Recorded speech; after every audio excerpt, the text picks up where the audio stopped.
Welcome to the Bloodshot full story right here at Comicstorian. My name is Benny and I'll be your narrator. Today we're going to be giving you the Bloodshot Reborn storyline that they did in Valiant Comics a few years ago. Then we're going to do Bloodshot Island and Bloodshot USA. It should get you relatively caught up to where we are in the Bloodshot storyline right now, so in case you enjoyed the movie and you want to get more Bloodshot, this will get you going.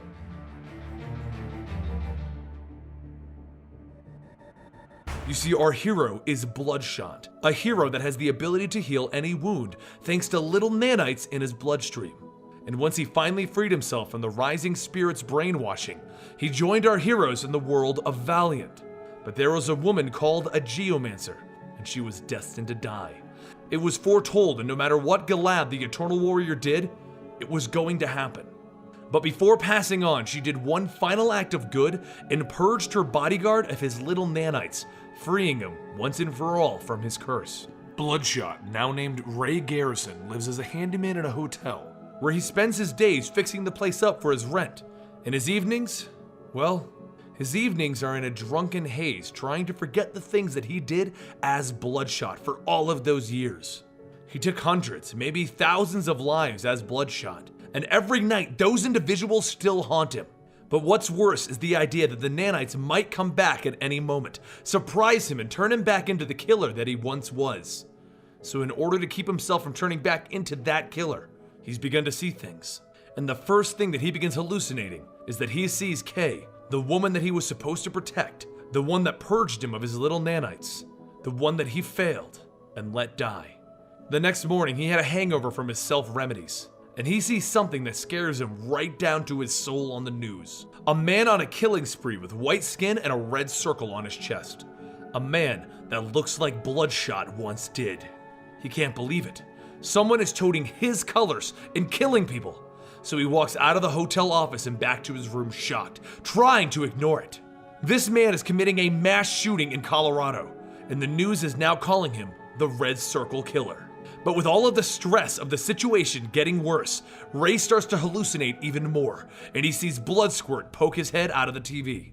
Bloodsquirt is a little cartoon version of Bloodshot, and he's here to help.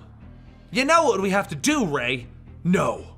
We have to get the blood bank and fire up the Bloodmobile and get moving. It's me, your lovable sidekick, Bloodsquirt.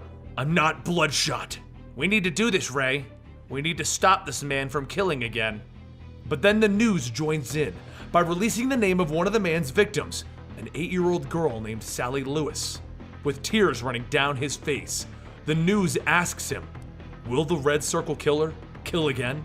Ray walks out to the shed where he puts some red paint onto a black t-shirt, and then he quits his job before going back to his room.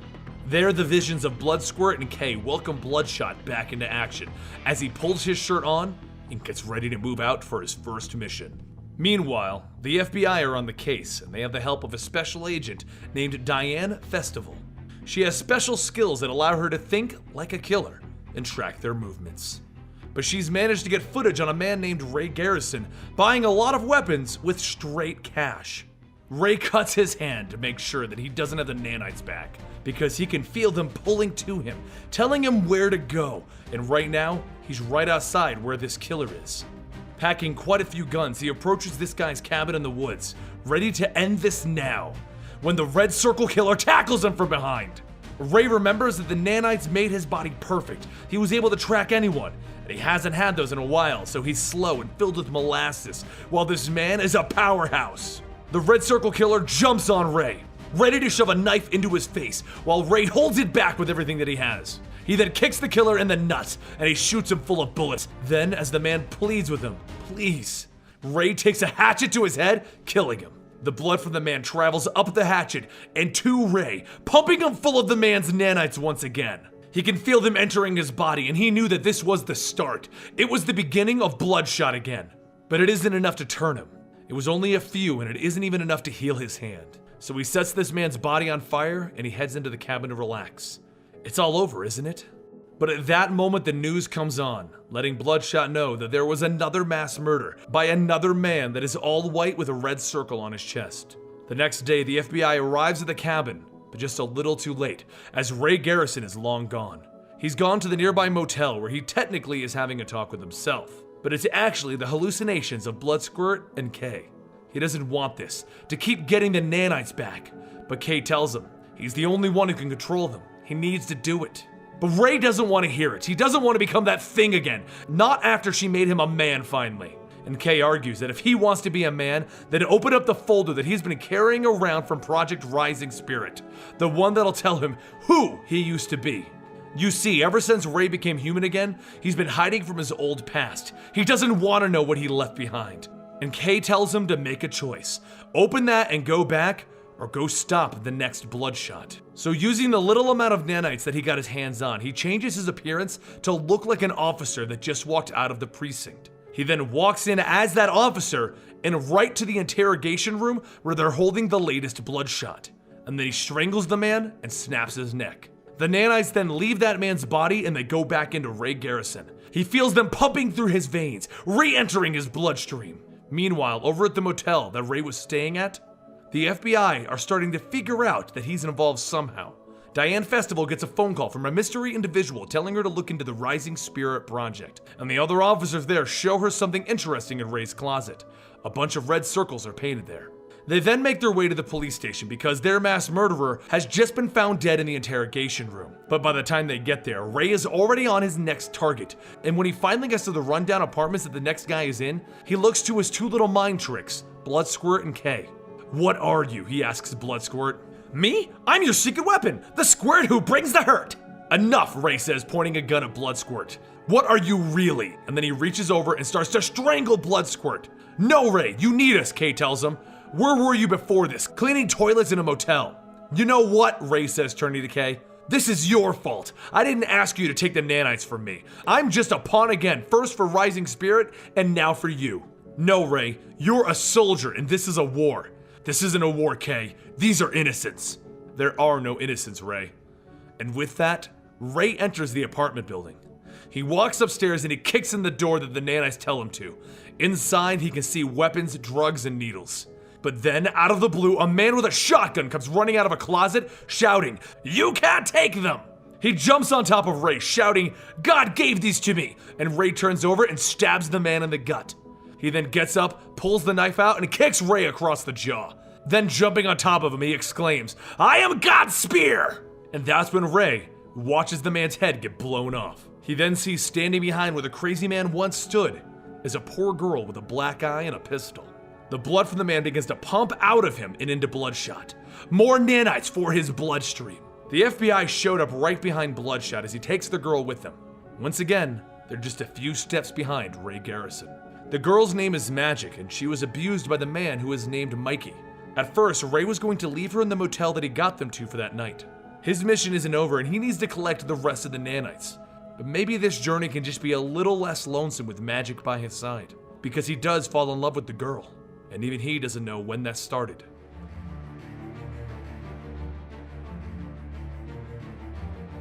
"30 years have passed. The children of the Wasteland settlement gather around to try and see him. They get closer to the old man's shack to see if the rumors of him turning people into goats is true. And as they look in the window, the old man shouts, 'Get out of here!'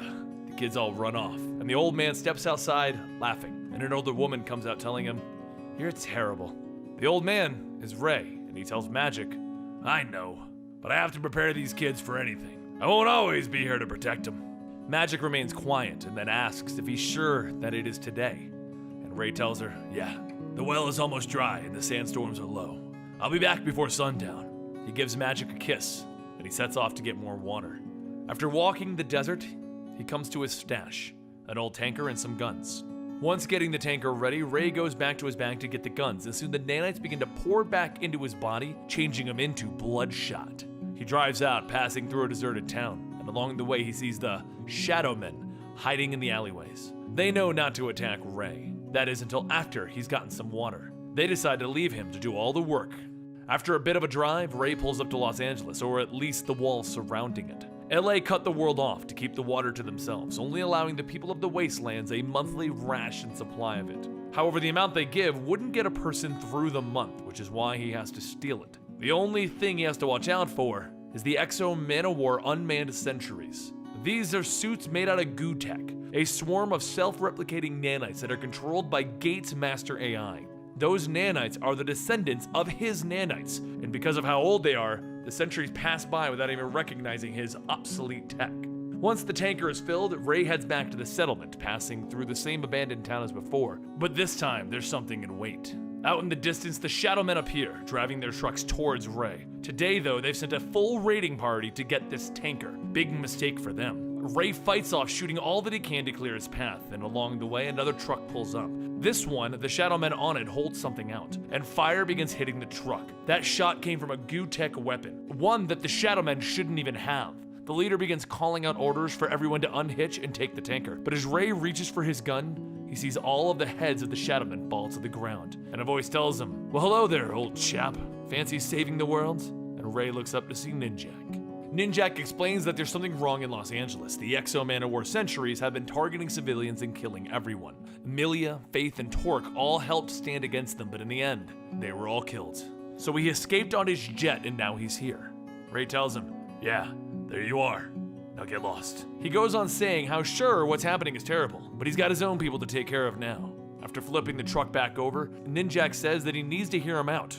"Ray," and Ray then tells him, "You don't get to call me that. Besides, from what you said already, things are probably too late for people anyway." And once Ray makes the repairs needed to the tanker, he heads back home. But what he finds at home is death.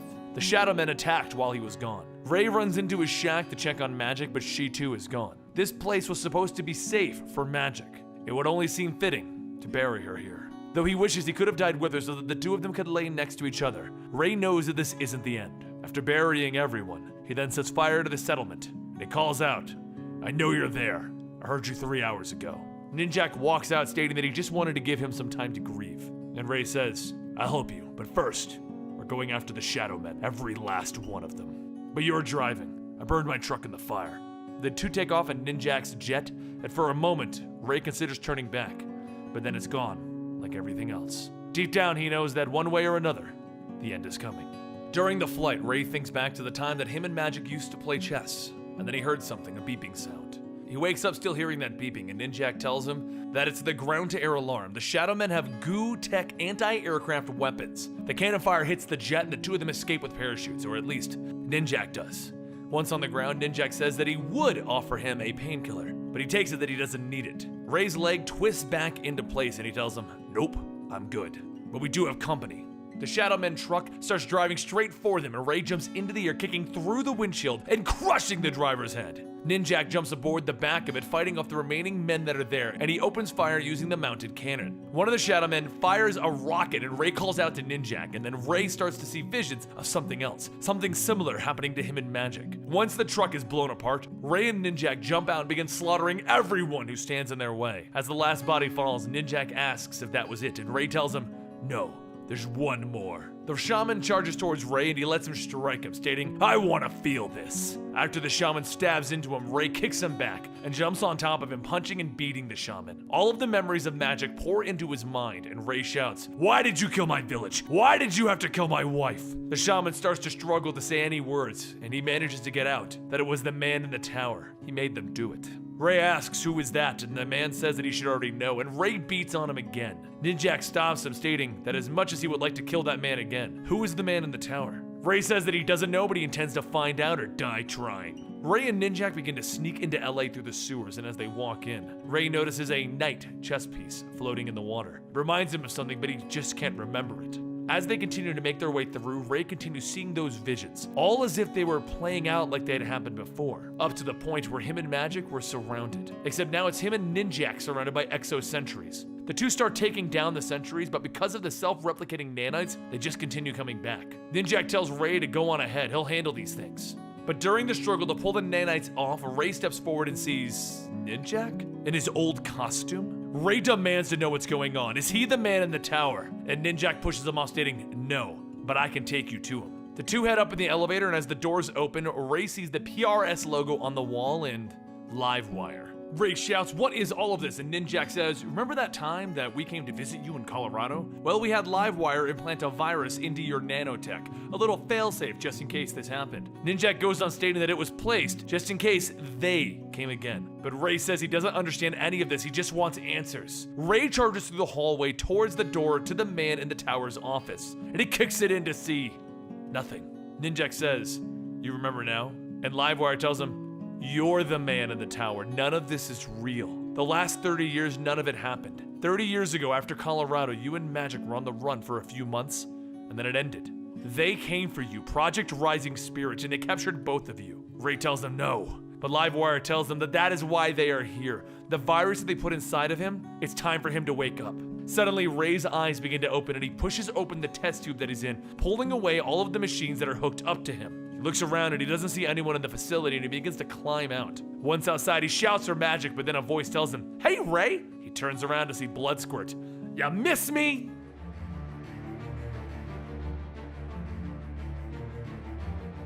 After some time passed, Ray and Magic sit in a diner discussing parts of Ray's past. Magic had read the file on Bloodshot's past and asked, what does he want to hear about it? Because he had a file that explained his history, but due to the fact that the nanites wiped out his memories, he didn't have those memories, and he was scared to look in the file.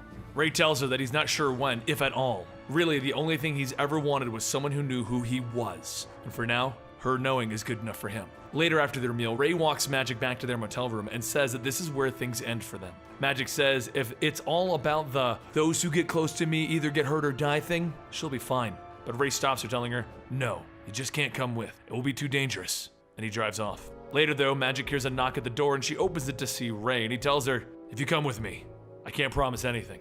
The more of them that I'll face, the more nanites I'm gonna take back, and the less of me there will be." Magic says that it's a good thing that she read his file. She knows exactly who he really is.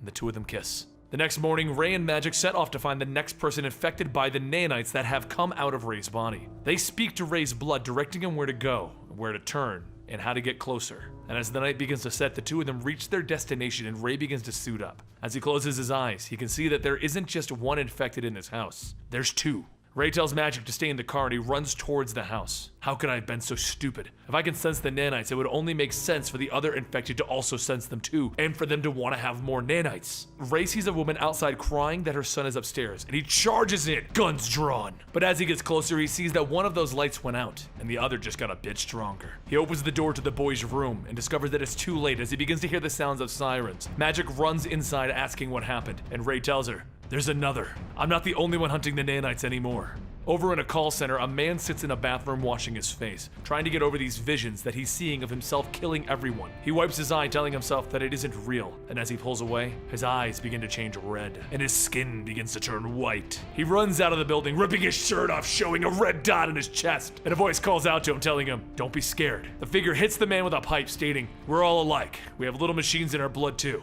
But I'll go ahead and take yours out for you." Back at the motel, Ray wakes up, seeing what just happened, seeing the other hunter's eyes. He struck again. He begins to get dressed, stating that he needs to hurry to get to the next infected. If the hunter gets more nanites than him, he could potentially become stronger than him, and it would only be a matter of time before he came after them. Magic asks, but if he gets more nanites, he would be, and Ray finishes stating, "Bloodshot." Truth is, I think I've always been Bloodshot. I've been tricking myself into thinking that I'd become something different. Back at the murdered boy's house, FBI agent Diane Festival arrives on the scene, still one step behind this Ray Garrison. While the other agents are looking for clues, she speaks with the boy's mother, showing her a picture of Ray, asking if he's the one who did this. She says no, and then keeps repeating, "Off the 406, red eyes, white skin, took her Danny to hell." Elsewhere, Ray and Magic continue heading towards the next infected, and along the way, they stop so that Magic can use the bathroom. As she runs off, Kay appears, stating that she can't believe that Ray left her for that little tramp. Ray tells Kay, "At least she's real. Just go ahead and leave me alone." Because ever since Ray's been off on his own, he's been seeing Kay, even though Kay died. She tells him no, and speaking of being alone, she hasn't seen their little friend in a while. Ray asks if she means Bloodsquirt. He kinda thought that Kay and Bloodsquirt were a package deal, and she says that she thought so too, but maybe he found a new friend. Shortly after, Magic returns to the car asking, who is he talking to? And he tells her no one, and the two drive off. The next morning they arrive at their next location, and Ray tells her this time, stay in the car. I will be back. And he kisses her, Before leaving, he hands her a handgun and walks into the field. After a bit of walking, Ray begins to feel like he's getting closer and closer to the individual, and then he finds a severed hand and realizes he's been tricked. Back at the truck, Magic looks out into the field waiting for Ray to return, when behind her is the farmer missing his hand. Ray runs back out of the field screaming, "Look out!" And just as she turns around, the farmer lunges at her with his pitchfork. Magic manages to fire her gun into the man, but the pitchfork still stabs her side. She gets up trying to shout that she's okay, but the farmer also gets back up and throws her body to the side. He stands over her holding the pitchfork, and then there's 3 gunshots in the back of the farmer's head. The blood begins to fly, and soon they begin to crawl into Magic. Ray asks if she's okay, but as he looks at Magic, he sees her eyes changing red. Over at Diane's office, she reads up on a lead that she received from a CIA agent regarding a case labeled Project Bloodshot. The file shows that all of this came from an earlier project titled Project Dead Dog, and it dates all the way back to 1965. Field testing began in 1971 with the first Bloodshot, and it was a success. And since then, there have been vast improvements to the test subjects due to false memory implants. Agent Hoyt walks in and Diane tells him that he needs to see this, but he stops her stating that they got a hit on the 406. It's a bus route that stops by the motel where Ray Garrison is staying. Except it's not Garrison they're looking for. Who else would need to take a bus somewhere? Magic walks towards him, stating that she doesn't feel very good. She doesn't want this. Ray holds her, thinking about how normally he would kill someone to get the nanites out, but in those cases, the person was far too gone. Maybe, just for once in his life, he can do something without killing someone. So he holds Magic close, telling the nanites to come home. And slowly, Magic's skin begins to change back. Magic pulls away, stating, "You really did it!" And then she looks back and doesn't see Ray. She sees Bloodshot. Except she does something he wouldn't expect, and loves him anyway.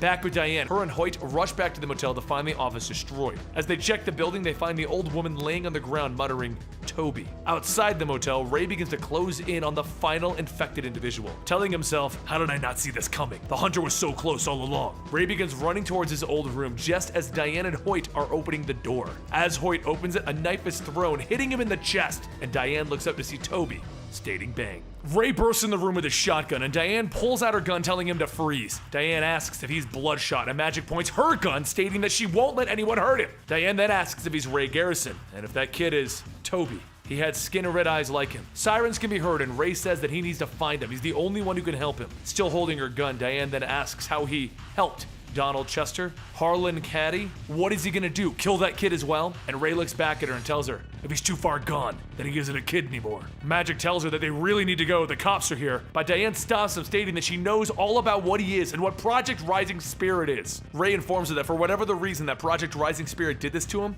he seems to be the only one that can handle it. So let him go. Let him try and help the poor boy before it's too late. After a few moments of silence, Diane lowers her gun, telling him to go. He runs off into the woods, feeling the pulse of the nanites, feeling the pulse of Toby, like they were drawing each other closer and closer. The nanites just want to be one again. And then through the rain, Ray slips and breaks his ankle, and he hears the click of a gun. Toby stands there holding that gun and Bloodskirt, telling him, "Hiya, old chum. Long time no see. Look who's got a sidekick now." Ray says that he knows he's scared, but he's here to help him get better. And Toby tells him, "I'm not scared." And Kay leans over and whispers, "Do it." And Bloodskirt says, "Come on, little buddy. Time to be all you can be." Ray tries to reason with him, but Toby fires, stating, "Actually, I've never felt better in my whole life." The nanites begin to heal Ray as he pops his shoulder back in place, and Bloodskirt taunts him, stating, "Ah, you're a real tough guy, aren't you? You weren't so tough when you were curled up in your motel room filled with nothing but booze and pills." Ray begins to walk closer, and Toby continues firing, and Ray knows what he has to do before the nanites get too deep. As he gets closer, he grabs a hold of Toby by the neck, and he snaps it. And Bloodskirt tells him, "I never knew you had it in you. You just killed a kid,"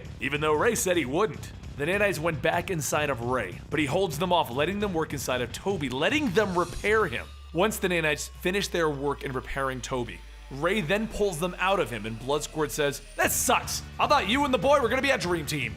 Ray then turns to run at Bloodskirt, who reminds them, "We're just projections from the nanites. We're not real, Ray." But while Bloodskirt continues to tell him that they should hop in the Bloodmobile and get back to work, Diane and Magic start climbing down to where Ray is. Diane looks at Toby, asking, "What did he do?" And Magic asks, "Who are you talking to?" Ray tells her that he's fine, fractured vertebrae. But Bloodskirt says, "You should just kill them all. The woman's a cop. We have to hurry over to Bloodshot Island for the big main event, big buddy." Ray asks him what is Bloodshot Island, and Magic tries to comfort him, telling him that there's no one there, just them. The other agents soon begin to call out to Diane, and Ray tells her he's sorry, but we have to go now. Once the agents arrive, they ask if she saw Ray, and she tells them that he was never there. He's long gone. 2 weeks later, Ray and Magic drive down a street looking for a particular home. And as they stop, Magic tells him that this is it. It's now or never. All he has to do is walk up that door and knock. Ray looks at his file, and then he takes out a lighter and begins to burn it. Magic asks, what is he? But he stops her, stating, I know who I am. Nothing inside of that house is going to change that. And as they drive off, he says, I'm Bloodshot. Only because someone has to be.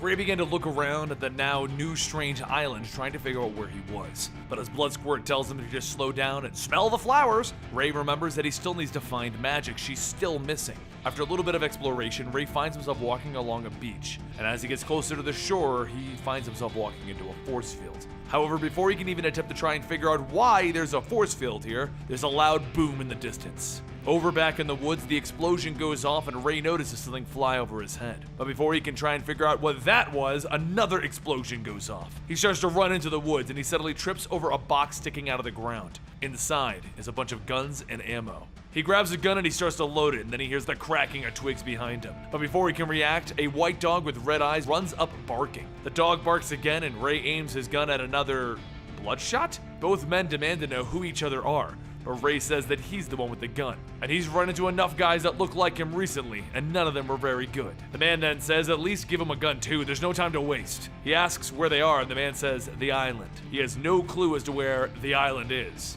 The dog begins to sniff the air, and the man says Bloodhound smells her, and then he tells Ray that she's coming. They're gonna have to grab as much as they can, because the Angel is bombing right now, and once she's done, she's gonna start hunting them.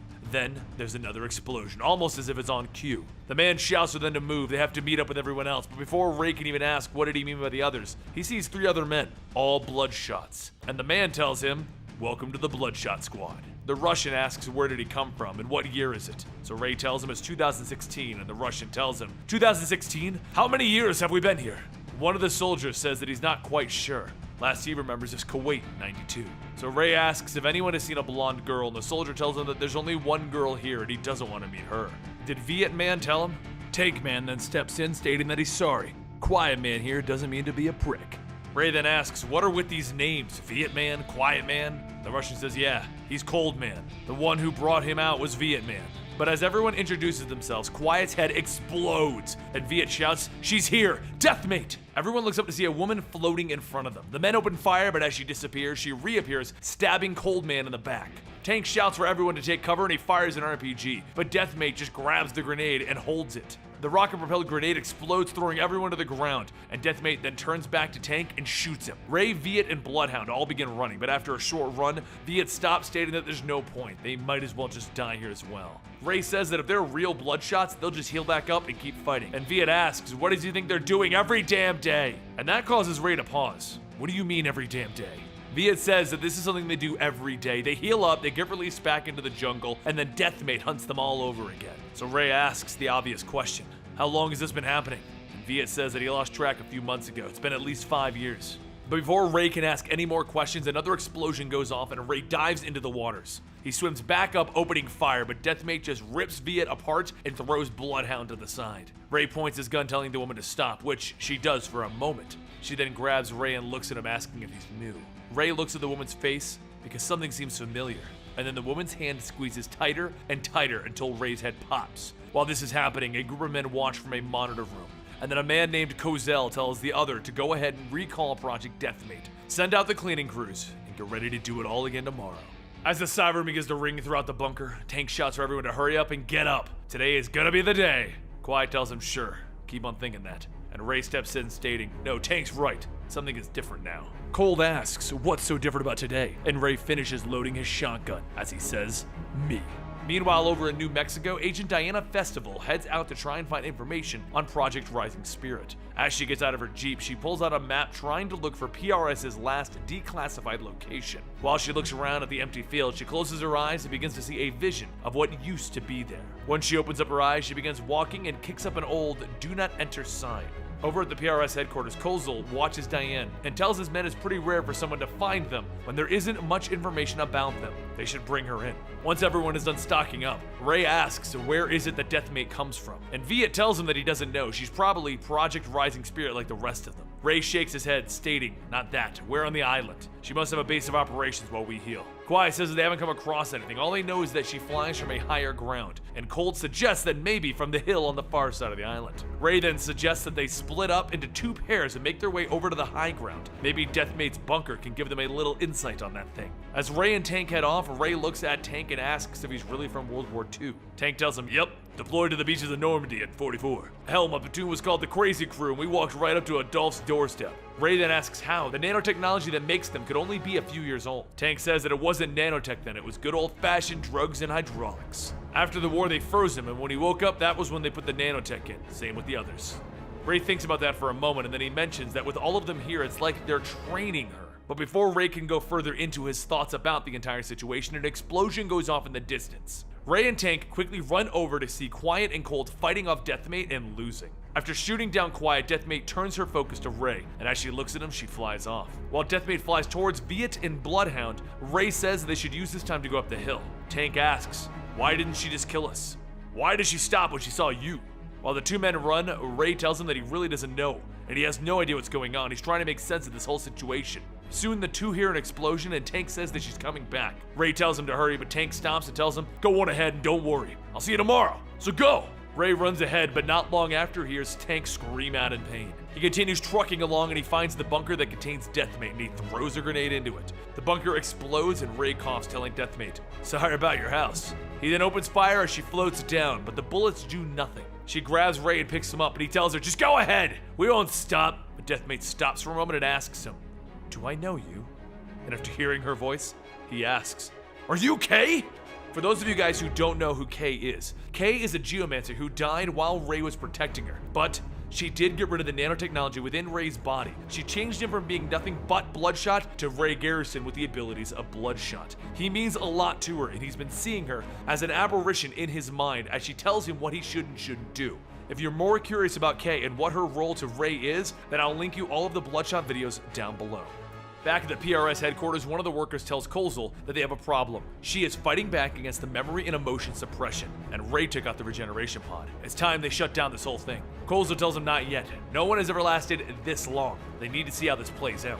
Back outside, Ray begins to ask, how are you here? What did they do to you? Kay's grip tightens as she tells him, I am not Kay. I am Deathmate. But before any damage can be done, Kay lets go as Bloodhound jumps up, biting into Kay's arm. Ray shouts that he just wants to help, but Kay's arm changes into a gun as she tells him, I don't want your help! He tries to plead with her, telling her that she doesn't need to do this, they know each other! And she begins firing into Ray. But then Bloodhound jumps up, biting away at Kay's leg. Ray takes the chance and he fires back, but with Bloodhound's quick thinking, he bites the pin off of the grenade and tosses the pouch into the air. As they hit Kay, all of the grenades go up, blowing her away. Bloodhound starts barking to follow, and Ray tells him he's the boss. After a bit of running, he asks where is he taking him, and Bloodhound starts barking at a large tree. The dog starts walking down onto the roots, and Ray asks, what's the humming noise that I'm hearing? As they go further in, Ray sees a giant metal wall. He examines the wall, stating that it's real thick, and the current behind it is messing with his nanites, probably a security measure to keep them from finding it. But if they aren't supposed to find it, that means that she can't see them here either. Ray sits down petting the dog, telling him that it's probably what he's been trying to tell everyone this whole time, huh? He knew that he was the smartest of the bunch. Ray leans back, stating, that woman, he knew her. Her name was Kay McHenry. A long time ago she saved him, or at least he thought she saved him from being bloodshot. Then she died, or so it seemed. Ray balls his fist, stating that Project Rising Spirit did this to them, and now Kay. So it's time that those bastards die, every last one of them. The truth is, he barely knew Kay, but there was something about her, the way she talked and looked at him, like he wasn't a machine or a killer. In fact, she thought that he was a hero, or at least that he could be. And after she died, everything went real bad, until he met Magic. Magic, the girl that he met, made him forget about Kay, and she made him forget about a lot of other bad stuff as well. But he just let her down like he let Kay down. If she's still alive, he promises that he has to leave Magic alone and keep her away from all of this. But as Ray goes on talking to himself and the dog, a thought crosses his mind. How do they get back to the bunker every morning after they die? Ray and the dog run back out from the opening to where Cold and Quiet were killed, but the bodies are already gone. Suddenly, bullets rain down and Ray looks back to see Kay firing on them. He tells Bloodhound to lead them back to the bunkers, and the two of them begin running. But as they get to the bunker, Ray spots two men dragging the Bloodshots back in. One of the men holds out his arm, stating, "You can't do this! It's against the rules!" Ray holds his gun at the man, telling him, "There's some new rules. You're gonna help me get off of this island." An explosion goes off, and Ray tells everyone to get into the bunker. And once they get inside, Ray helps place the bodies back into their healing pods and asks how long does it normally take for them to regenerate. One of the men says about 4 hours, but it won't matter. She will break in. They have no idea what she is. Ray grabs the man, stating that he knows exactly who she is. "Now, you're gonna help me get off of this island." The man says that he can't, they'll kill him, and Ray slams his head into the wall, telling him, "Wrong answer!" And then he turns to the other man. That man decides to tell him that there's another bunker not far, and it leads to a series of tunnels that go to the control hub. There, they can turn off the force field.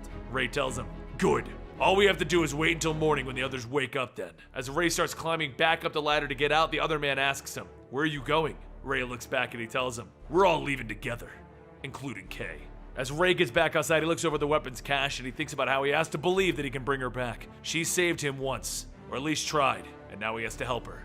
And if not, he'll have to kill her so she doesn't come back like a monster like him. But as Ray sets off, he continues to think about how all of this feels so bad. Like everything is connected to one place, so it's time to get Kay's attention. He begins setting the woods on fire and then he waits until Kay shows up. She grabs Ray, she throws him off of a ledge onto some rocks, breaking his arm. Ray tells her to wait, but Kay flies in, slamming him back into the ground. She grabs a hold of him, throwing him into the air, and she begins shooting him. The bullets tear through his body, and as he hits the ground, he tries to pick himself back up. He tries to escape, but he trips and he falls, and he realizes where he's at. He's at the spot that Bloodhound showed him. All he has to do is get inside. However, as he begins to crawl, he sees a pair of feet float down in front of him. And then he looks up to see Kay aiming her gun at him. He tries to tell her that it's him. She doesn't have to do this. And she tells him, there's no more Kay, only Deathmate. She gets ready to fire, but then she's blasted away by an RPG. And Bloodhound begins barking as the rest of the Bloodshots stand there, aiming their weapons towards Kay. Viet runs over, grabbing Ray, and Quiet gets ready to fire onto Deathmate. Ray shouts for him to stop. But back at the PRS headquarters, Kozul gives the order to bring Kay back in. She rockets off into the sky and he tells his men to sink the island. It's time for Phase 2. The now captured Diana asks, what is all of this for? What is Phase 2? And Kozul pulls out his phone and tells her, we're planning for a war. And he presses a button. He goes on to state that what happened back in Colorado was a test run, and now it's time for the main event, the Bloodshot virus. Out in the city below them, everyone begins to scream out in pain as their eyes begin to change, and then their skin. Soon, the entire city of New York stands back up, all infected by the Bloodshot virus. Several hours later, Ray and the other Bloodshots sit on a makeshift raft watching Bloodshot Island sink. And he tells everyone that the nanites are screaming that something is wrong. Something is very wrong.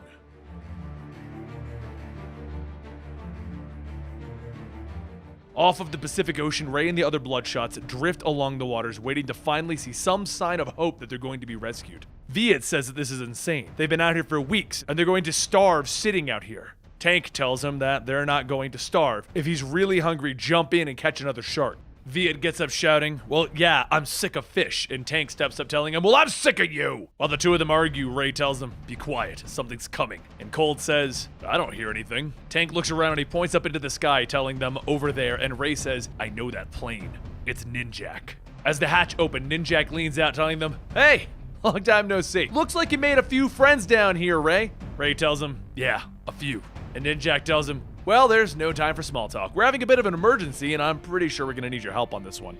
Meanwhile, over in Manhattan, the Bloodshot virus is flooding through the city, causing the masses to be thrown into a destructive rage. Inside of the PRS bunker, FBI agent Diane Festival and Ray's girlfriend watches as Morris Kozul says that they now have a front row seat to everything that's happening. Diane asks, how can you be so smug at a time like this? You're killing people out there. And Morris says, yeah, short-term loss for a long-term gain. When this is all over, America will be safer and more powerful than it ever was before. Diane lunges at Morris, shouting for him to stop, and Morris tells her to calm down. She's sure that she doesn't have a few nanites in her. Take them into holding. As Diane and Magic are taken away, they're thrown into their cell, and Magic says they won't be getting out of here anytime soon if she tries to kill them. Diane says, all right, then what do you suggest that we do? And Magic tells her that they need to wait until the coast is clear, and then they're gonna get the hell out of here. Diane asks how, so Magic pulls out a key card, stating that the card that she stole from the guard, of course. Meanwhile, while the people in Manhattan are trying to find somewhere safe, at the gate headquarters, Colonel Capshaw shouts that things are getting out of control. Where the hell is Unity? Unity is the Valiant Universe's version of their team.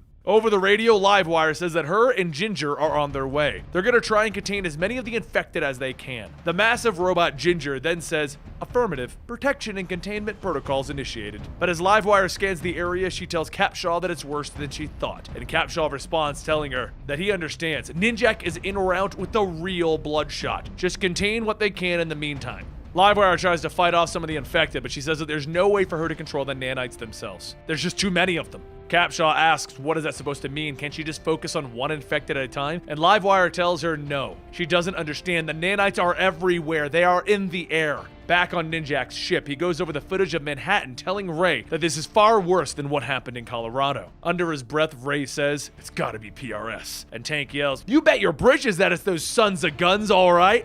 Ninjak tells Ray, look, the nanites in your blood may be the very thing that could stop whatever's happening out there. And Ray tells him, I was able to absorb the nanites from a few people, but this is not like before. Ninjak goes in to respond, and his words trail off as he groans in pain. He then falls out of the pilot's chair, and the aircraft begins to spin out of control. Back in Manhattan, the infected begin to grab onto Livewire, and as she gets up, her eyes turn red and her skin turns white. Over at the crash site with Ray and the others, he crawls out of the wreckage asking how is everyone, and Tank says that Viet and Quiet are down and out, but Cold stops him, telling him, I'm alive, though in a tough spot, comrade. Ray tells Tank to pick Cold up, and just as they pull, there's a flash and Ray's head flies off. Behind him, Ninjak gets up holding a sword with eyes red and skin white. He's become one of the infected Bloodshots. As Viet and Quiet get up, Viet shouts, why did the ninja dude get all pale like that? Viet runs in, and Tank also charges at Ninjak, and he shouts, Quiet, go get Ray's head and put it back on. Quiet looks at Ray's head, and he pulls his body over, telling him, all right, come on, nanites, do your thing. As Quiet holds out Ray's head, the nanites get to work reconnecting the tissue, and then Ray gasps for air.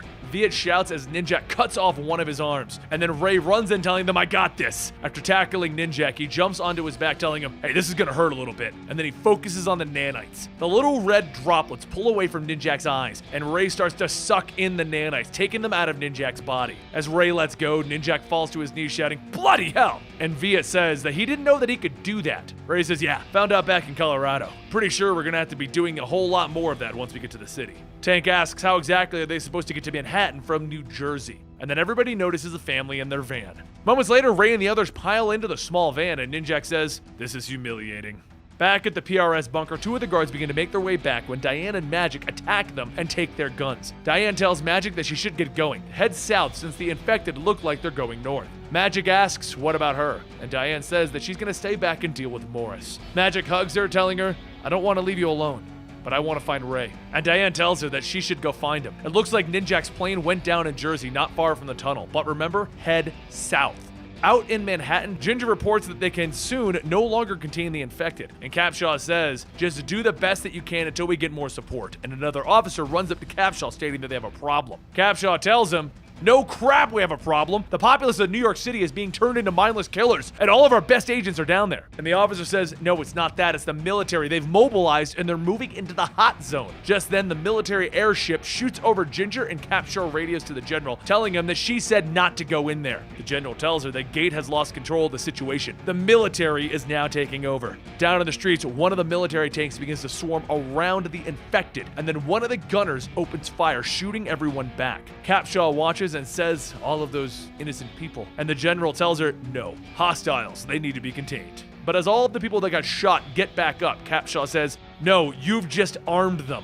Over on the highway, Viet asks, so why are they going straight into the problem when they just got away from one? This isn't their fight. And Ray says that he can't make them do anything, but what he does know is if PRS is down there, we'll never really be free. Just then, a blast shoots down the road, flipping the minivan over, and Ray looks up to see Kay. Back at the PRS bunker, Morris gives the order to Deathmate to kill the Bloodshots and Ninjak, and then he hears a click. Diane points a rifle at the back of his head, telling him it's time to shut this down. Over on the highway, Kay grabs onto Ray and begins to choke him, and as Ray struggles, he tells her that he has to stop this. He knows what it's like to feel alone and scared with no way out. But there is a way out. Let him help Kay. She looks into his eyes, and then she throws him to the ground, and Ninjak shouts that they need to take her out. Kay is a former friend of Ray and Ninjak's, and when she died, it was a big blow to Ray. She was someone who helped Ray discover who he really was when he didn't know himself. But now she is nothing more than an experiment for PRS, and Ray jumps up, stopping everybody from attacking her, telling them, "No, you get to the city, I'm gonna handle Kay, so go." As Ray runs back into Kay, Ninjak tells everyone, "You heard the man, we got a job to do." Ray struggles and he starts to peel back the Deathmate mask, telling Kay to look at him. He knows that she's in there, just let him in. He can fix this. Soon the nanites from Ray begin to leave his body and they go into Kay. The two start to meld together, and in a flash, she opens up her eyes and asks, "Where am I?"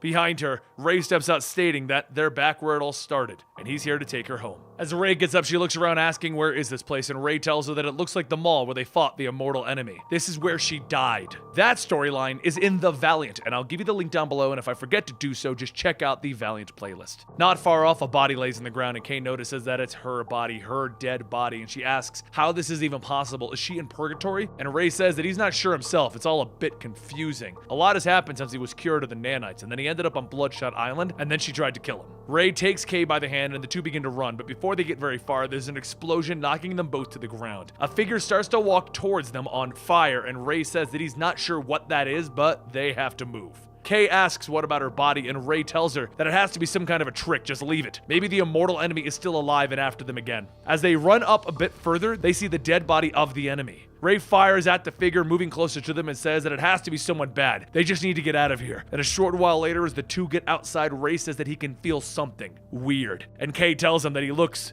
different. As the two stand there, they begin to revert in age, becoming themselves only younger. She shouts, asking what's going on, and then another explosion comes out of the building. Ray tells her he's not sure, but that bad thing is coming. The two run into the nearby forest, and as they hold hands, the being breaks through the trees, and Kay shouts that the monster is nearby. Once there's a moment of silence, the two sit down to catch their breath, and Ray says that it's okay.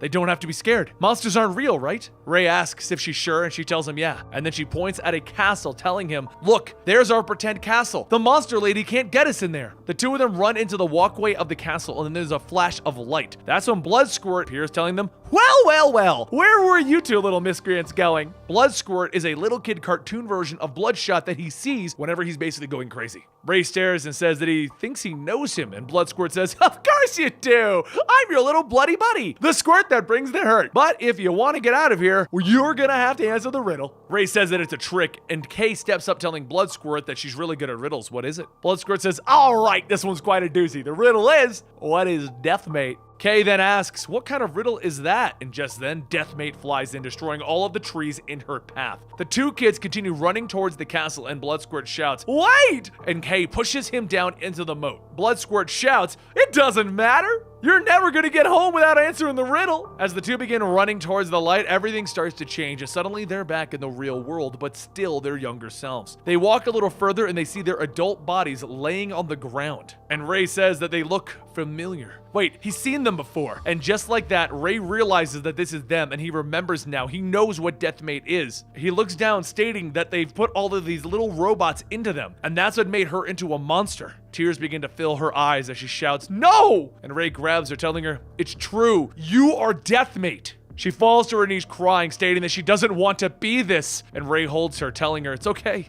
Things were different though." Instead of him trying to remove the nanites, he's using them to mix their nanites together. It's how he came looking for her. But this is real. They're inside of themselves and they have to go back. Kay shouts that she doesn't want to. She wants to stay in here with him. She doesn't want to be a monster. And Ray takes Kay by the hand and tells her, "You won't be alone. We'll do this together. I promise I won't leave you." As they sit there looking at their bodies, their younger selves begin to fade, and in the real world, both of them gasp for air as they return to their bodies. Ray gets up, asking Kay if they're really here. She tells him yes, she's herself again, and then she kisses Ray. Just as she does, a voice calls out to Ray, and he looks back to see Magic. Magic is the girl that he saved and has been with once he lost Kay. Ray walks over to Magic, telling her it's not, we're just, and Magic tells him it's okay. She gets it doesn't matter. Ray tells her, "Yes, it does." And Magic stops him, telling him, "No, there's a plague or something happening in the city. It's like Colorado, but there's hundreds of them." He sits silent for a moment and he says, "I know. That's where me and Kay are headed off to, but first I had to." Magic says, "Just go. If you can stop it, just go. Let her help you." Ray tells her that he'll come back here once this is over. "It's supposed to be us together, Magic." Magic's face doesn't change. She tells him to go. And with that, Kay grabs Ray and they fly off.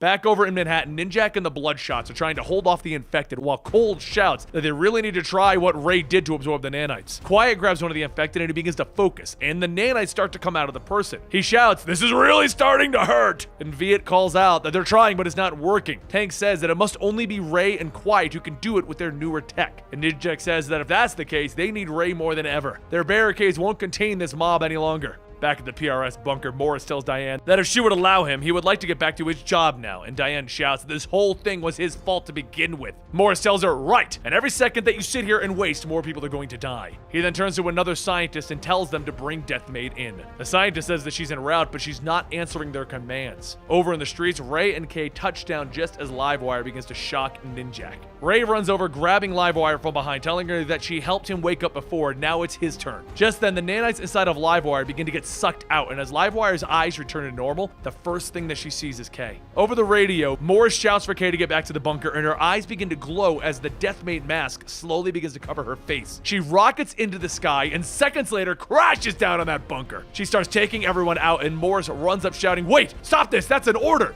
Kay grabs Morris by the throat and tells him, no more orders. Then Morris asks what happened to her, and she stares him right in the eye and tells him 2 words, "I'm free," and then crack. Diane watches as blood sprays on the walls, and Kay looks over asking, "Who are you?" Diane gets up to her feet, telling her that she's with the FBI. She was trying to stop this, and Kay asks, "How are we supposed to stop it?" And Diane shouts, telling her, "I don't know. Deathmate was supposed to be able to do it. Something about phase 3. Diane tells her that she's got to remember. But Kay says that she can't. She can remember certain things, but the programming was all broken. She looks down, and she sees her younger self standing there. And she says, "Of course, I know.